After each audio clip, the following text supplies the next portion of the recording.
Урматтуу Канат Төлөгөнович, азыркы учурда биз азыр макулдук берсек, Венгрия өкмөтү менен биздин мамлекетте авиалиния ачылат да, туурабы?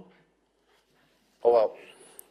Кайсы мамлекет Үзгүлтүксүз авиа каттамдарды ачууга укук ченемдик базаны түзөт. кайсы мамлекет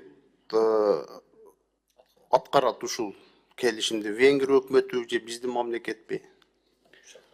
Учактар учуу Мен жогоруда айтып кеткендей, Wizz Air авиакомпаниясы менен 22-жылдан бери иштешип келгенбиз. Алар ушу үзгүлтүксүз каттамдарды аткарганга даяр болчу, бирок Орусия менен Украина ортосундагы аскердик конфликттин болушу менен Украина аба мейкиндиги жабылып, ошондуктан ушу бизге маршрут өтө узак болгондуктан бул рейстер киреше алып келбейт. Анткени Wizz Air өзү негизи лоу-костер авиакомпания, улардын өзүнүн саясатына дал келбейт. Ошондуктан азыркы учурда алар ушул каттамдар аткарбайбыз деп айтылган болчу.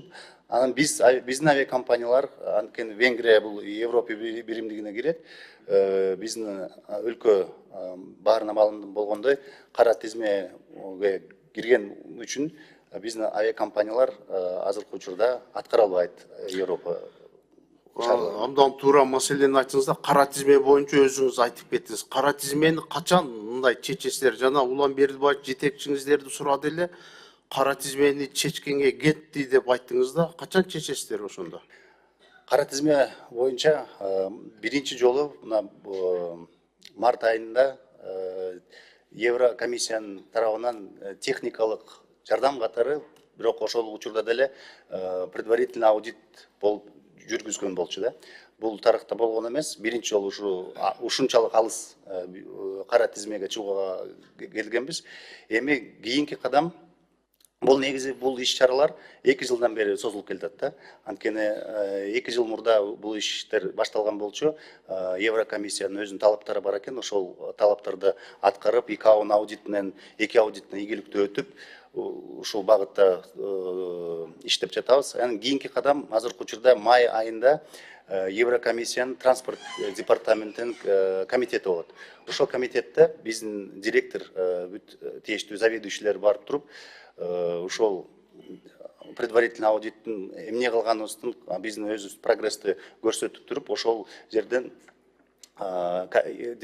комитеттен финальный аудит качан болгондуктан ошол жерде чечилет. Бирок биз пландап жатканыбыз, Еврокомиссиянын өкүлдөрү менен сүйлөшүп жатканда, план боюнча мындай болуп калат да. Эгерде комитет, транспорт департаменти макулдуулук берсе, жылдын аягында где-то бир күзүндө финальный аудит пландап жатабыз.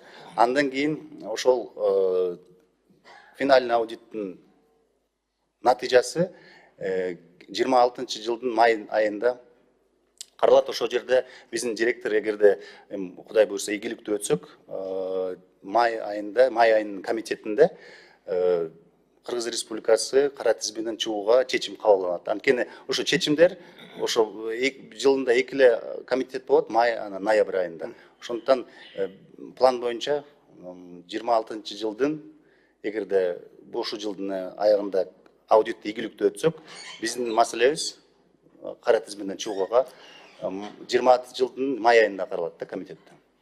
Кара тизмеге биздин мамлекет кайсы жылы кирген, эмне себептен кирген? Ушу боюнча да маалымат берип коюңузчу. Кара тизме өзү негизи 2005-жылы түзүлгөн болчу. Бирок тилекке каршы 2006-жылы биздин өлкөбүз ошо кара тизмеге кирген болчу. Себептери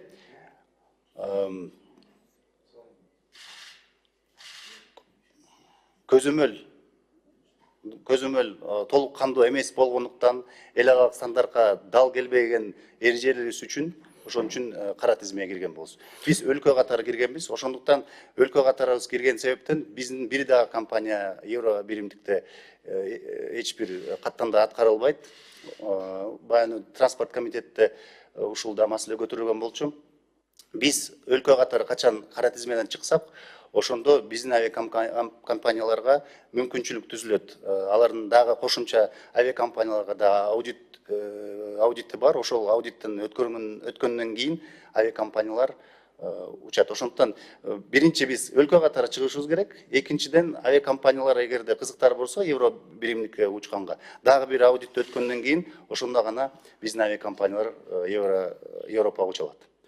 2005 жылы кара тизмеге кирген болсо, эми 2025 жылы кара тизмеден чыгаруу боюнча аракеттерди баштапсыздар да, туурабы? 2006 жылы 2006. 2025 баштадыңыздар, аз айтып атпайсызбы? 2020 бул эми мындайп айтканда биздин команда Данияр Кубатбекович башчы болуп 2023 жылдан бери ишти алып барып баштаганбыз да. Эми мурункуларды эми жамандабай эле коеюн, бирок мынчалык алыс кара тизме боюнча барып көргөн эмеспиз. Бизге мурун бир да аудит, бир да техникалык бир жардам келген эмес болчу. Биздин Данияр Кубатбек директорубуз 23 жылда өзү барып ошо Евро комиссиянын өкүлдөрү менен жолугушуп, биз эмне кылышыбыз керек ошол кара тизмени чыгарууга. Ошол жерде Евро биримдиктин өкүлдөрү айткан болчу. Вот ушундай силер келишиңер керек болчу. Бир мурун жөн эле каттар менен эле жаза бербей, өзүңөр келип ушул жерде сурашыңар керек болчу. Ошо туура кадам деп алар да белгилей кетишти.